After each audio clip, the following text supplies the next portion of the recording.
সন্তান কই আমার সন্তান কই গো মা আমার মা সেদিক বলে কন্যা আছে আমার মাথা ধরে ও মা গো আমার মা নাই নি গো আমার সন্তান ও মা গো আমার মা কোন জায়গাতে হয়েছিল ঘটনাটা? ওই তো করবাকালী বাড়ি থেকে ফেরার পথে।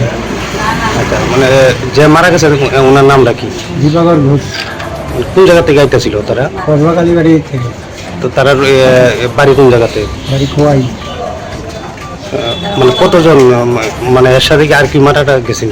হচ্ছে হেয়ার বই মানে মানে হের ওয়াইফ কোন জায়গাতে মারা গেছে? বিশালগড় হসপিটালে। আচ্ছা আপনারা এখন নিয়েছেন ইয়াতে হাফানিয়াতে, ইউএইচপি পুলিশ আইসিনি? পুলিশ আইছে। আচ্ছা আচ্ছা এর নামটা কিটা? দিবাকর ঘোষ। বিয়ে করছিনি? বিয়ে না করছি ভাই। আচ্ছা আচ্ছা বয়সটা কি উনি বইয়ের? হয়তো 28। আচ্ছা আপনার ছেলে না? আছে।